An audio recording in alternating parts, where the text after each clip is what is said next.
program, we've got to create these programs, the program guidelines, the operating manuals, the framework design. We've got to put these pieces in place. That was the stuff on that MC report. This is what came out of the MC report. That these are the, and really it's like with all of our programs, we need to be able to have something online to say these are the guidelines, this is how it works, this is our belief, this is why, all those pieces, kind of an FAQ. So the go with that It's accomplished, it would be our framework and all of that would be fleshed out. The framework will be there. The operating guidelines won't be there. Yeah, but you're not doing anything with that. Right. We have a head What start. did he How we recruit and all of that. Do you think bringing all up to help retain teachers to take a little bit of that ease off of it? I do. And say that I do. what the curriculum is, Right. sounds much easier on the teacher, on a bilingual teacher. Who just said, my biggest fear with this program going forward with the kids involved, that are enrolled, is getting up to that, or any level. Right now, we have the Spanish-speaking sub in 2 classes, and that's taking that away from those kids. So we grow and grow and grow, and our ultimate goal is to have a child walk across the stage as a bilingual English, Spanish-speaking student, which is awesome. But we're having a hard time finding teachers. So what are other schools that have been doing this? Because we're young in this. What are they doing to keep those teachers? How will they? Because everybody's having a hard time finding. They're supporting them. They're supporting them Agreed. is what they're doing. And so that's a part of the reason why keeping the dual language and the Spanish immersion, it gives us at least 2 people on each grade level as collaborators, so they can work together in terms of knowing the students and sharing the responsibility for planning and lesson execution and all that. So what? I guess my question is, what are our plans to when we can't find a teacher? We have these kids move up to 4th grade and 5th grade. We can't find a teacher, and that's a gamble with this program. Is there's so many what ifs, and that is not good. Not right for the kids that are involved. Right. And that is my hardest thing to swallow is the what if. Is they get to 5th grade and then we find out and they're behind in English. They didn't learn all those. The basic foundation of education is at the primary level, and if they're not getting it, what's happening? That's my biggest fear.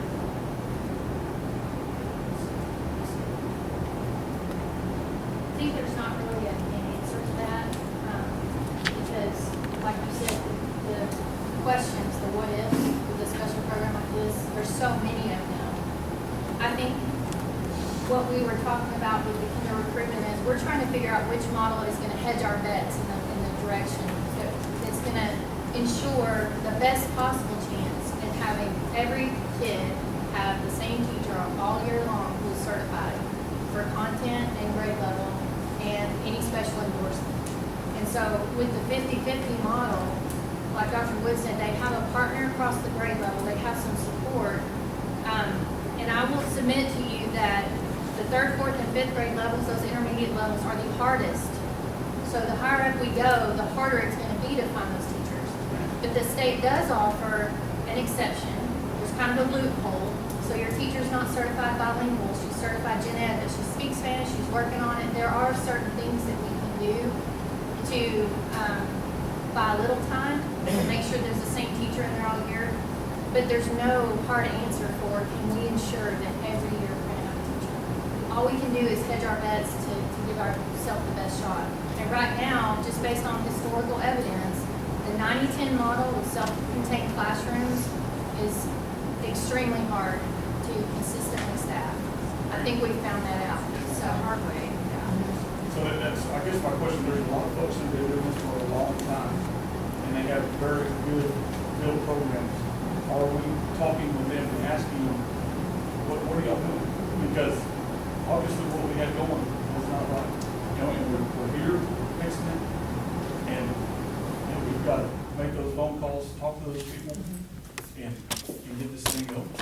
So in part of the informal surveying that I did calling around, I asked specific questions to districts like Comal, New Braunfels, Alamo Heights, Kearney, people who I thought were somewhat similar to us and had these programs. And those weren't always the same. So some districts that had these programs are not similar to us as far as their size and whatever.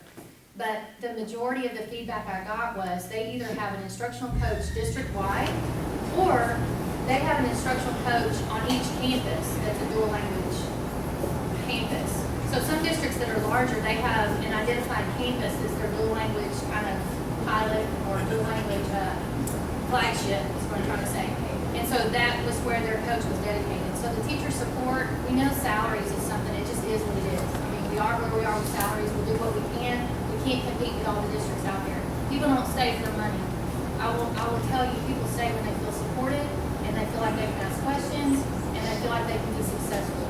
And when we're struggling with our infrastructure, the teachers feel it. And we are scrambling, we are trying to do everything we can to get them the support with limited infrastructure. And so that part with the coach, I think would make the biggest impact on not only effective instruction, but also teacher retention. And that, the teacher retention, that's been going on since the program was created. Right. That wasn't something that was just happening overnight. Right. This program has been growing since the very beginning, and now it's finally about to tip over, and that's what we're here. So that, I think like the actual, if we are following this model that we have right now from kinder to fifth to classes, it's 12 bilingual teachers that you need to have super good 12 bilingual Yes, teachers. ma'am. It is even in huge districts it's very hard. Yes, But ma'am. when you have 6 and you start to grow these 6, and since the beginning, no, you start like one first year teacher, but you start like to coach them and model them and everything. Well, obviously they will stay here. So now 6 teachers, it's feasible. Like, or for me, I can see Lavernia like having 6 teachers, super strong, working together, and 6 English teachers working at the same time with each other. You know, like you have your 12, but you don't need to have these bilingual certified. That is so hard. ESL. so our coach, we have an internal candidate for that. Okay, that's all. Roll call. So we'd like to shift her into a full-time coach position, and then we would like to take one of our kinder staff members who's excellent and move her into a full-time interventionist position to support students, whereas the coach supports staff, the interventionist supports students. Yes, the coach is not. And that's your possibility. That's our possibility. listed here. Yes, sir. That's the possibility slides. So just to clarify, so the possibility is do not recruit NEO or SI for pre-K Right. next year. That gives us the rest of this year and all of next year to get all of these pieces in place, including the screening. And then- Yeah, and I thought I heard you say that's already been decided, that you're not doing that. You said earlier, we're not doing that. No, SI, SI. dual language. The dual language. We were already not committing to SI pre-K. The possibility then, so the phase out Yeah. is what we originally did, was taking the SI cohorts of pre-K K1 all the way up through 5th grade, and then maintaining the dual language, Right. including pre-K recruitment. Right. So the kinder recruitment model is not recruit either kinder, wait till, not recruit either pre-K, wait till kinder to do recruiting, and then offer, put a screener in and change to a 50-50 model, going from 12 or 9, however many, my own teachers to 6. So doing a 50-50 model all the way through K5. So what is the plan for the ELLs that will be eligible for pre-K classes? Okay, good question. So the current half-day pre-K that we have for students who need to come to school for pre-K, they would qualify for half-day pre-K as an EL.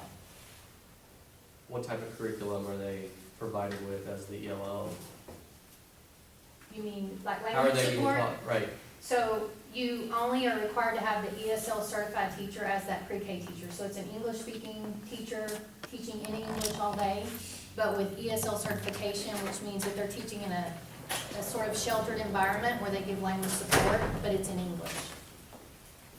An ESL certification is actually becoming something that we're probably going to require of most of our new teachers that we recruit, especially those teachers who teach reading, writing, and English, are probably going to have, they're gonna all have to have ESL certification eventually. So the state is really moving to a model where everyone has this ESL certification. Many of our teachers who've been with the district for any amount of time already have an ESL certification, because there was a time period in the district where we required both ESL and special ed certifications. We provided training for our teachers during the summer, and they came in and went through those courses and added those certifications. So we have gotten away from that in the last few years. There's just one cohort of teachers who may not have that certification. One of our current pre-K teachers is a Spanish speaker and ESL certified as well. Did you finish your thought? Yes, I did. He followed, because I was just gonna step it through, but Dr. Lvisd did. I'm not sure, do we recommend or suggest or what we do in this case, but I think it is important that we follow back up with a possibility, and I mean, so I think you steered away from recommendation or, possibility is a good word, we'll leave it at that for now. Thank you. So, very good. Semantics, we were very careful and. So, but I think it is taking this possibility and following back up with the focus group that we had, and really, because, I mean, we want to work through this, right? Absolutely. And it's not something that says, hey, this is what we're gonna do, everybody say aye, and then we move on, because we're operating a silo. So I think we get community involvement, I think we go back to the focus group, hey, after more research, this is kind of what we've come up with, here is a possibility. And then maybe get pros and cons, and then move forward from there. So one of the things just to keep in mind as we go through that is for parents who are looking to a pre-K solution with Livonia ISD, they have to make a decision soon. Yes. With pre-K enrollment outside of a normal Right. school, yes. And I just want to throw something in the spirit of the work that Dr. Wood and Ms. Tabor and all the teachers have done. Listening and going back and forth and back and forth and back and forth. The difference between kinder recruitment and phase out, really is if you hold on the dual language pre-K recruitment, and you're going to say the case earlier, you've got your ELs that can be served through the pre-K program already. So there's 8 spots. Okay, so there's 8 spots there, at maximum 8 spots. If you don't have 14, ELs, that number is going to drop. And so, in the spirit of trying to really listen to the mass majority, find a way where we can try to make this work moving forward. I think that's where kinder recruitment came about, and we can go back to the group as a whole and as a large, and knowing that next year it changes the model from the 19 80-20. But we already know right now we've got some concerns on the current model, just in terms of and there are parents that have already said we've got concerns on the current model, that my child is going to take in Spanish emergency, my child is going to take an English test, and they're not exposed to English at all right now. So that's already a concern there. So I believe the 50-50 model in terms of programming actually addresses across the board the majority of the concerns, and puts our best foot forward in terms of the quality and the fidelity of the program. My prior district, we used a 50-50 model. It was very successful. It's a Gomez and Gomez model. And so I understand, kind of going back and kind of getting that stakeholder input, but I also want to get off the hamster wheel at some point, if that makes sense. And we've got to, from a programming standpoint, the communication standpoint, what can we do to sustain the program and put our best foot forward to provide a quality dual language program and a quality Spanish immersion program. Regardless of what we do in either one of these models, we've got to build capacity in our teachers. We're never going to stop. Mr. Hurley was talking about recruiting, and right now our focus is on retaining. If we can retain some, our recruiting will go go down. And so, I mean, I understand circling back and having that, but, at some point, we have to make a decision to move forward, and that this is what we can sustain and put our best foot forward to provide a quality education on both sides of that fence. And some parents are not gonna, some parents, that's not, they want a 9-10, 80-20, 70-30. But I would think that in the same token, that the parents that want a 9-10, 80-20, 70-30, they want a quality program. We had to make a change this year from a 70-30 model in first grade in that class due to staffing, and we went to a 50-50 model. Some parents chose to take their kids out, but I believe that the parent, and we've heard from parents that have kept their kids in there, is that overall it's been very successful. And so, I don't know what y'all's thoughts on that, but I mean, I understand circling back at some point, we're in the end of February, and we've had lots of conversation, and we just keep coming back to the table. And at this point, I'm not sure what other model or program we're going to be able to put together that's going to, we're not going to be able to satisfy everyone, and we know that. And so we, as a district and as a staff, they've done an incredible job of putting it together and putting the best foot forward in terms of how to make a solid recommendation. I know it's not an action item, but we need some guidance, because I know that you all get feedback across the board, and we've tried to, we've had some missteps, and we'll take responsibility, for that. But we want to be people that listen to our stakeholders and try to provide that. And I would submit to you, using Kelly's terms, Lvisd, that 50-50 model at kindergarten all the way through 5th grade is better than a straight English. Or I think that's changing the model there may be some parents that elect to pull their kids out. If they give us a chance, I think they'll see that the quality and the fidelity of the program is better.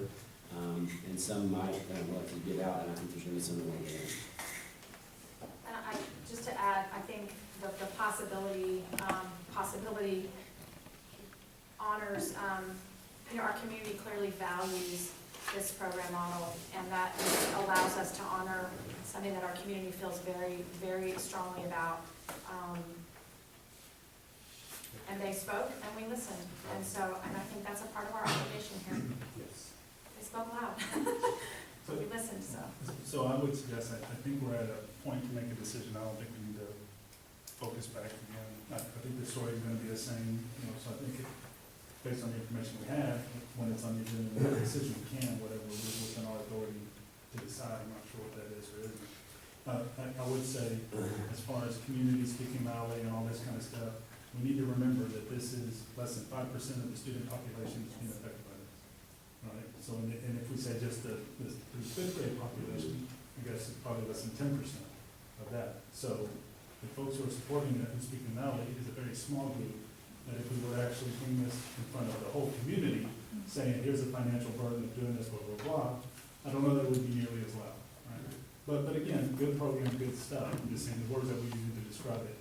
I think you need to understand who's speaking Maui. Remember the last meeting when I asked if there were non-participants in the groups and that kind of stuff. Anyhow, but I don't think we need to focus back. I think we do need to make a decision so we can move forward and students can adjust.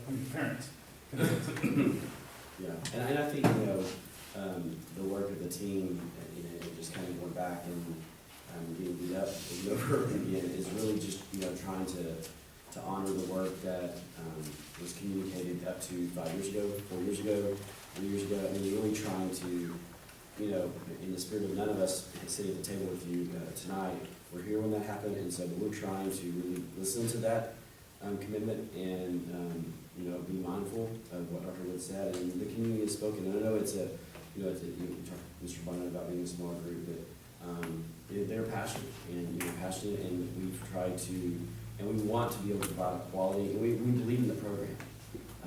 This has never been about the tough decisions we've had to make through this process. Has never been about any one of us sitting at the table, nor I believe it's about any one of the board members sitting at the table not believing in the program. But if we're going to try to do something, let's try to do it to the best of our ability and making sure we have a quality program. And right now, frankly, we do not have that. And I started in April, and I heard right away from parents, to address the need. And actually, some parents said, "Can we not recruit pre-K last year?" Well, that was April. They had already had one parent meeting, and so giving us some time to analyze this. That's why we brought in you know, the experts, and I know there's some concerns about the program, but they are the experts. The University of Texas, they're the experts. So really, I believe this is a blended option of, you know, trying to take in what the program evaluation did, also listening to the community, also understanding that our kids and our teachers are very passionate about it. You know, my concern is and has been on the phase out is that, you know, yes, it saves money and it reduces our teachers over the long haul, but what program, what quality of program we're gonna be offering to kids that stay behind and parents stay behind. And so that was a concern from a parent standpoint, is why would I leave if you're going away from that, why would I leave my kid in that program? And so that's where we went back to the table, and this was migrated last Friday. I mean, we had lots of conversations, we had all kinds of options on the table. We really did, and Kelly, Ms. Tabor has just, I mean, this has all been produced based on our conversation since last Friday. And so it's a tremendous amount of work that she's done, and Dr. Wood's done, and Ms. Schruer's has done. And so, you know, we want to be committed and to it, and we want to do our very best with it, but we want to do it in a manner that's most efficient, that can provide the best quality opportunity for our students and our staff. We do have a parent meeting scheduled for next March Thursday, March 7th. So that would be an opportunity for us to roll this out and share the decision. Is it for this program, or is it just a general? It's a part of our parent academy, that's a required part of. Okay, One of our quarterly meetings that Okay, we for ask SI. parents to attend. okay, It's for the entire program. okay, So we have 4 meetings a year, and this is our 3rd awesome. scheduled. So we can roll it out at that point in time. There's not a really. And I suggest on the as-is chart that you include the full interventionist and full coach, so we're Okay. apples to apples, because you said that was a must. Right, And again, when we look at numbers, we Right. plan our decisions. thank you. So Okay, that all should go about 26 and a half for the out year. okay, thank you, yeah. that's- So, it's not an action item this evening. If the board feels like it needs to become an action item, we can make the programming recommendations and move forward with it. If you all feel strongly about, there's costs associated with it, there are variants from what we currently have right now. If you feel strongly that you want it to become an action item, then we need to put it on the next board meeting. To Mr. Barnett's point, what is our role in this program? Do we have to do something? No, I mean, we put our best, sorry, we put our best foot forward. I don't know, I wasn't here, I don't know historically how, I don't know how historically it came about in terms of the actual language program or the Spanish immersion program in terms of, board action. I mean, if you all feel strongly that you would like to take, provide a recommendation to us, I think you've heard, what our recommendation would be. We can go back to the focus group, have a parent meeting on March the 7th, and come back, but, I like Mr. Good's suggestion of taking it back to the beginning, but, focus group and community. So you think we need to, Instead of it just making a decision and saying this way, I think you would right on this to get. Well, I think you're saying, do we even need to make a decision? I mean, I At think the this board. is in your wheelhouse. You give us good information, and no one here said, oh, terrible, terrible. So- yeah, the only thing I would say is just in terms of, we presented on the 18th in terms of where we are with budget, and there is a cost associated, and there's less cost associated with kinder recruitment. But there will be, costs in the future if that's felt. I mean, I want us, if we're gonna do it, we'll do it with fidelity, and I want us to say, because it's gonna change the model.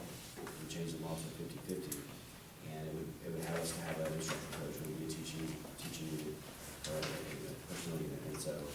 to your point on budget though, doing away with the pre-K program saves $38,000 that the cost was overrunning. So adding a coach in the $38,000 is $12,000 difference. Is that accurate? Plus 3 for stipend. So,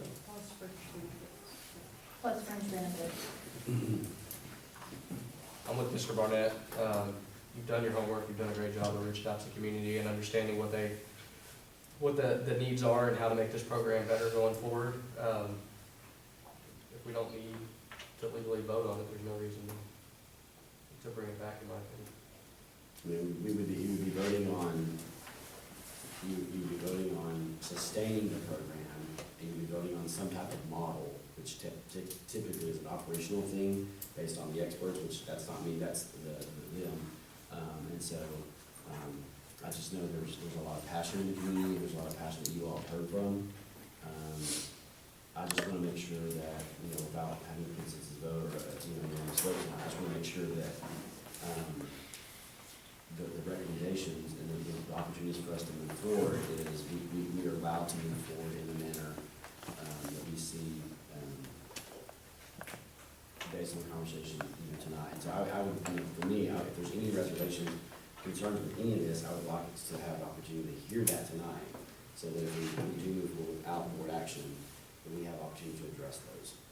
So to be clear, your recommendation slash possibility slash whatever word you use is the Kinder recruitment. Yes, sir. It's going, yes, And you want to add an additional staff that we don't currently have budgeted for this year. But you're saving money in the kinder recruitment. for the coach. We would Well, absorb, actually, we would absorb, when we move forward, we didn't recruit for kinder, that person, one of those people that would roll up into the interventionist is somebody who's already, so we're not adding anything, we would just repurpose that position. So we're not asking for an additional staff member. Agreed, but the cost isn't there for the students that are in the program. Right, So right.